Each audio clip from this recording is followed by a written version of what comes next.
Esta es la sexta parte de la serie de la lógica del cladismo. En esta parte vamos a hablar de los grupos monofiléticos y cómo se relaciona la monofilia con las sinapomorfías. Hemos pasado desde la identificación de caracteres, reconocimiento de homólogos, el concepto de homólogo, y la determinación de la plesiomorfía y la apomorfía en un par de caracteres. Ya con esto tenemos suficiente para encontrar la filogenia de los taxones. Vamos a ver cómo con estas series de transformaciones ya polarizadas podemos llegar a la filogenia de los taxones. Esta es la parte central de la serie de videos que hemos estado llevando a cabo. Para empezar, los caracteres y las especies evolucionan juntos. Esto quiere decir que lo que le pasa a las especies se ve reflejado en sus caracteres. Los caracteres cuentan una historia. La argumentación de la sistemática filogenética nos dice que si yo veo muchos individuos o un conjunto de individuos que tienen una característica apomórfica, que tienen una innovación evolutiva todos, entonces infiero que todos esos individuos descienden de una población ancestral común exclusiva a ellos. Es decir, todos salieron del mismo lugar en la cual esa condición apomórfica se originó. Y cuando esto ocurre, digo que este grupo de individuos que comparten una apomorfía, es decir, presentan una sinapomorfía, forman un grupo monofilético. Vamos a ver gráficamente cómo sería eso. Como se podrán dar cuenta, cambié el fondo de las diapositivas a otro color porque esta parte que vamos a ver es lo más importante de todas las clases que hemos estado viendo. Si entienden esto, que a mi punto de vista es algo sencillo, van a poder entender la lógica de la sistemática filogenética y cómo podemos encontrar filogenias a partir de caracteres. Entonces, la argumentación va de la siguiente forma. Un carácter nuevo, una innovación evolutiva, la aparición de una apomorfía, surge a partir de un estado plesiomórfico. Esto puede ser una mutación de ADN, un nuevo carácter, y tenemos el carácter viejo que sería gris, y surge una mutación, un individuo que de repente tiene un carácter apomórfico que es ser rojo. Esto puede ocurrir simplemente por azar, no necesariamente forzado por presiones evolutivas. Si pasan suficientes generaciones, la nueva forma va a sustituir a la vieja. El rojo va a sustituir al gris en la población. Esto es con el paso de varias generaciones. Esto puede ser por selección natural o por deriva génica. El carácter no tiene que darle una ventaja a los rojos, simplemente existir y eventualmente puede ser que sustituya a la forma vieja. Por ejemplo, supongamos que en un pueblo muy pequeño apareció una persona que tiene 3 ojos. Si no se muere y sigue está dejando descendencia y pasa suficiente tiempo, puede ser que todos en ese pueblo eventualmente tengan 3 ojos. Si hay un pueblo o una especie que tenga la característica apomórfica, que es roja, esta puede generar otras poblaciones, puede especiar y hereda esa característica a todas sus poblaciones descendientes. Hay una población ancestral donde se originó el ser rojo, pero después la característica de ser rojo se la fue pasando a todos sus descendientes. Digamos, en el ejemplo de la población con 3 ojos, esa población puede separarse en 2 poblaciones y ambas poblaciones tendrían esa característica de tener 3 ojos. Entonces, de ocurrir este proceso, toda la descendencia de la especie que tenía la característica de ser rojo es portadora de la apomorfía, es portadora del carácter. Todas las especies y todas las poblaciones que tengan la característica apomórfica deben ser descendientes de esa población ancestral común. Aquí estamos asumiendo que el cel rojo surgió una sola vez en la historia. Después vamos a ver qué pasa cuando surgió varias veces. Pero aquí vamos a asumir que solamente surgió una vez en la historia de la vida ser rojo. Entonces, podemos definir que estas conjunto de poblaciones rojas forman un grupo monofilético porque tienen la sinapomorfía de ser rojos. Las diapositivas anteriores nos están mostrando un proceso de cómo varias especies, varias poblaciones pueden tener características compartidas. Pero en la realidad, nosotros no vemos ese proceso. Nosotros lo que vemos actualmente son individuos que tienen características compartidas. Y a partir de esa, inferimos que esa característica surgió en una población ancestral común. Nosotros vemos que individuos que tienen una sinapomorfía y decimos, este grupo que tiene esa sinapomorfía es monofilético. Nosotros no vemos monofilia, vemos caracteres compartidos nada más. Por ejemplo, en el ejemplo de los 3 ojos, si teníamos una población o tenemos varios individuos dispersos por todo el espacio que tienen 3 ojos, asumimos que todos esos individuos que tienen 3 ojos tuvieron o tienen un ancestro común exclusivo, es decir, son monofiléticos. Todo esto asumiendo que la condición de ser rojo o de tener 3 ojos surgió una sola vez en la historia evolutiva. Si surge varias veces lo vamos a ver después, qué es lo que procede. Entonces, este es el argumento de la sistemática filogenética. Si ocurre el proceso que vimos en las diapositivas anteriores, entonces se cumple que todos los individuos que tienen una característica apomórfica deben haber sido descendientes de una población ancestral común a todos ellos y exclusiva de ellos, en la cual surgió esa condición, y entonces decimos que todos los que tengan la condición apomórfica son un grupo monofilético. Si estos procesos se cumplen, entonces podemos identificar grupos monofiléticos a partir de sinapomorfías. Nosotros no vemos monofilias, no vemos grupos monofiléticos. Lo que vemos son caracteres, vemos sinapomorfías y a partir de las sinapomorfías inferimos. No hay grupos monofiléticos que no tengan una sinapomorfía mínimo. Si existieran grupos monofiléticos que no tienen sinapomorfías, no tendríamos la capacidad de reconocerlos.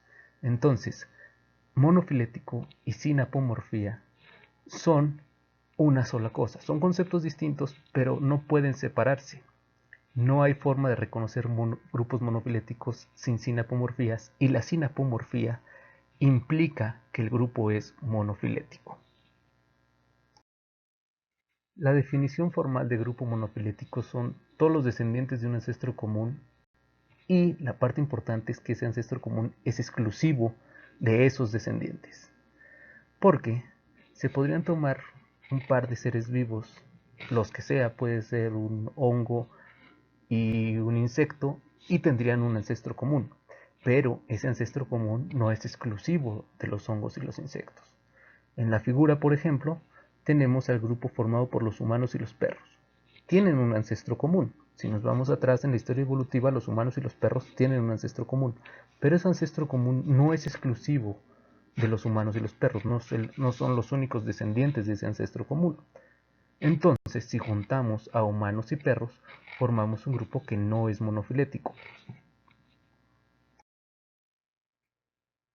Para hacer monofilético ese grupo, tendríamos que incluir a todos los descendientes de ese ancestro común entre humanos y perros, que serían todos los que están incluidos en la figura. Si incluimos a los chimpancés, a las ratas, a los caballos, junto con los humanos y los perros, entonces estamos formando un grupo monofilético. Tenemos a todos los descendientes del ancestro común exclusivo. Ojo, no estamos hablando aquí que el ancestro está incluido dentro del grupo. Aquí no hay ancestros. Si se fijan, tenemos 7 taxones: humanos, chimpancés, chango, ratas, ratón, caballo y perro. ninguno de esos es ancestro de ningún otro. No conocemos el ancestro, no nos interesa conocer el ancestro. Simplemente asumimos que tuvieron un ancestro común y que estos son todos los descendientes de ese ancestro.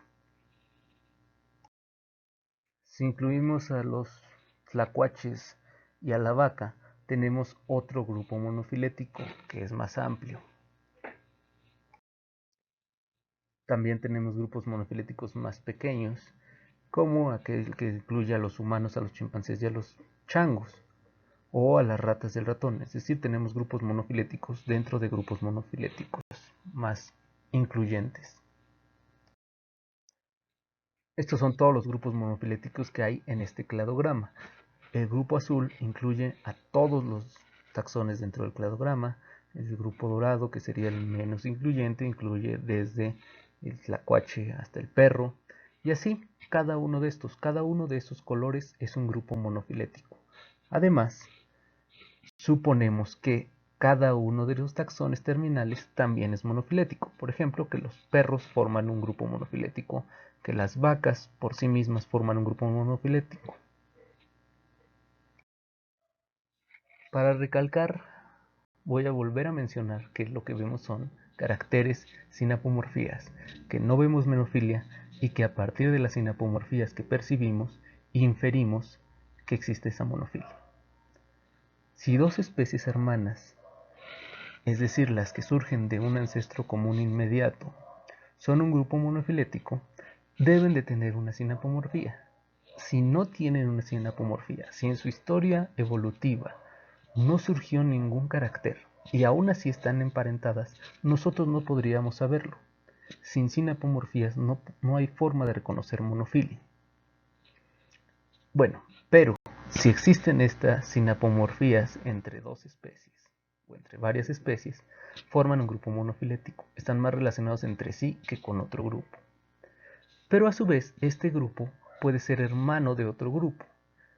Y así podemos irnos en la secuencia o en los diferentes niveles de la taxonomía y podemos, a partir de reconocer sinapomorfías, llegar a la filogenia de todos los seres vivos, empezando por niveles taxonómicos pequeños, juntando por sinapomorfías y formando grupos monofiléticos, y luego esos grupos monofiléticos juntándolos o agrupándolos con grupos monofiléticos más incluyentes, más grandes, así hasta llegar al grupo monofilético más grande, que serían todos los seres vivos. Esta es la forma como se llega de sinapomorfías a la filogenia de especies. Por fin podemos contestar la pregunta original de esta serie, la pregunta inicial. ¿Cómo podemos encontrar la filogenia de taxones si tenemos especímenes y sus características? Hemos seguido una secuencia de pasos. Primero hay que buscar caracteres homólogos, después ver cuáles son los derivados, cuáles son los viejos y los nuevos, y después de los nuevos, cuáles son compartidos. A esos caracteres homólogos derivados compartidos les llamamos sinapomorfías. Y a partir de las sinapomorfías, con la lógica o el proceso que vimos en este video, podemos inferir grupos monofiléticos. Infiriendo grupos monofiléticos, dentro de una jerarquía tenemos grupos monofiléticos pequeños dentro de grupos monofiléticos más grandes, y así podemos seguir hasta tener el grupo monofilético más grande, que son todos los seres vivos, y tener el árbol de la vida, la filogenia de todos los seres vivos. Esa es la lógica de la sistemática filogenética. También existen grupos no monofiléticos. Estos grupos no monofiléticos no sirven en clasificación, no sirven en las filogenias. Quisiéramos evitar estos grupos, pero como existen vamos a ver cómo se definen. Primero tenemos los grupos parafiléticos, que son un grupo monofilético pero que excluye a alguno de sus descendientes. Y generalmente lo que une a este grupo es una simple isomorfía. Los grupos monofiléticos, recuerden, están unidos por sinapomorfías. El ejemplo clásico de grupos parafiléticos es el de los reptiles. Los reptiles y las aves forman un grupo monofilético, todos. Es decir, tienen un ancestro común exclusivo.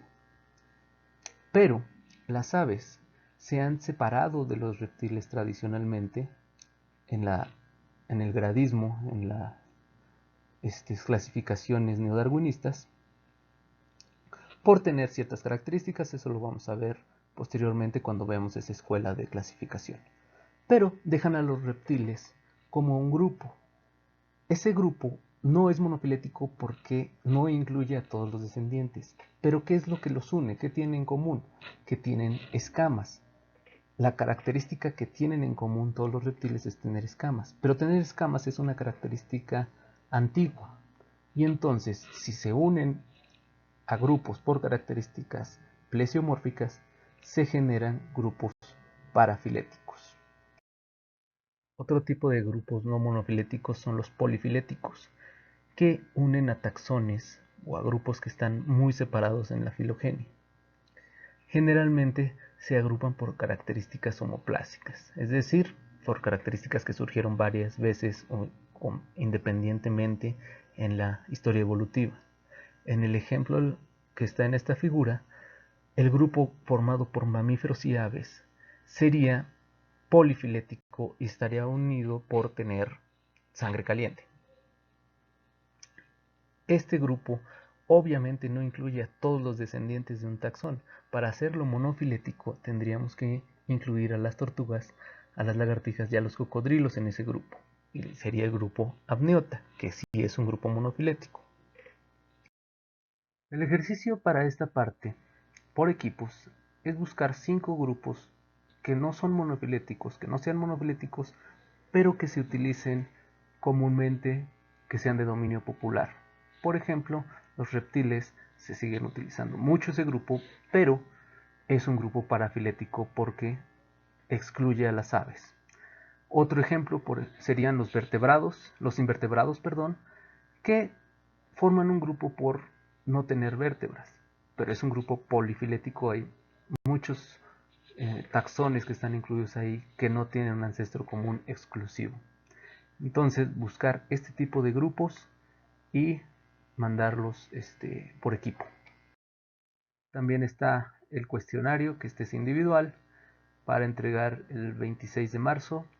Recuerden, esto es lo básico, intenten contestarlo de forma sencilla, simplemente los conocimientos esenciales y básicos que deben de tener de estas partes del curso. Esta sexta parte fue la parte esencial de los videos, donde vimos en sí ya la argumentación de la sistemática filogenética y la relación entre sinapomorfías y monofilia. Pero faltan 2 partes. Todavía nos falta ver lo que es la homoplasia, los tipos de homoplasia y la matriz de caracteres.